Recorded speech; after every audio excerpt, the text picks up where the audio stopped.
Hello दोस्तों, मैं आपकी राधिका। हमारे यूट्यूब चैनल पे आप सभी का बहुत बहुत स्वागत है।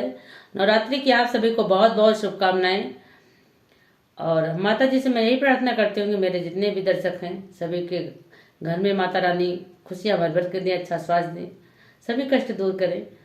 और एक सुंदर सा गीत लेके आए हूँ, माँ भगवती का है। देखिए माँ आ रही हैं, हम लोग स्वागत में खड़े हैं मैया के। तो चलो गीत को सुनते हैं और गुनगुनाते हैं और माँ का स्वागत करते हैं। तो गीत का आनंद लीजिए आप लोग और चैनल को सपोर्ट करिए। कमेंट बॉक्स में जरूर बताइएगा गीत आप लोग को कैसा लगा। आवत होई है ना कि माई मोरी अवतय होई है ना, लागल नवरात्रि त्योहारवा की माई मोरी अवतय होई है, कि माई मोरी अवतय होई है ना। सुन के भक्तन के पुकारवा की माई मोरी अवतय होई है ना, कि सुन के भक्तन के पुकारवा माई मोरी अवतय होई है ना।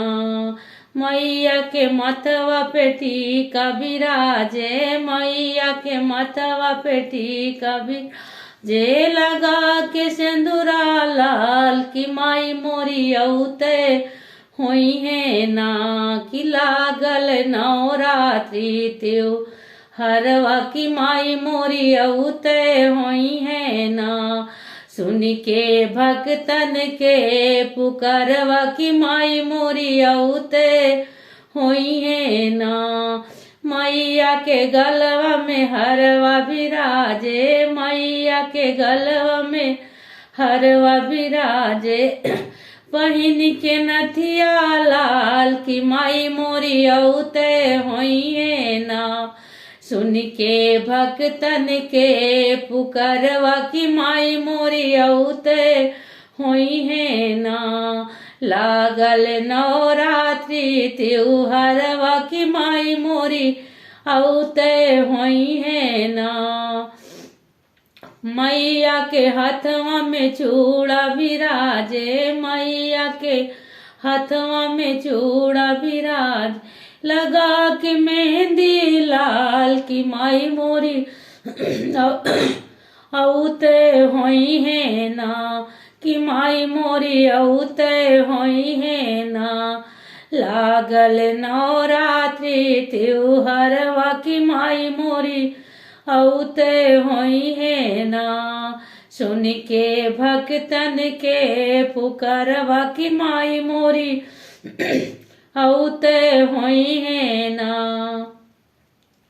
मैया के अंग में लहंगा बिराजे, मैया के अंग में लहंगा बिराजे, ओढ़ के चुनरिया लाल की माई मोरी अवतय होई है ना।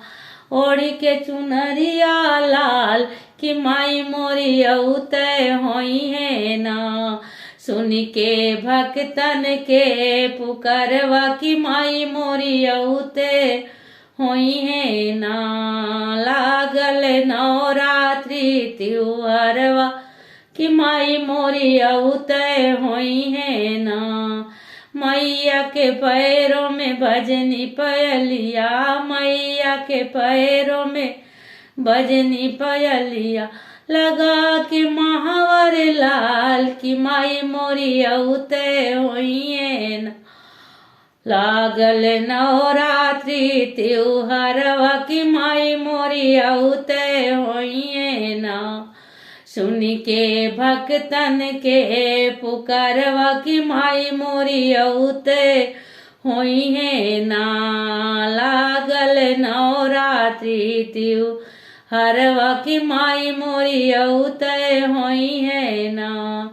आवत होई है ना कि माई मोरी अवतय होई है ना। लागल नवरात्रि त्योहारवा की माई मोरी अवतय होई है ना। सुन के भक्तन के पुकारवा की माई मोरी अवतय होई है ना। बोलो जय माता दी। आप लोग को गीत कैसा लगा कमेंट बॉक्स में जरूर बताइए।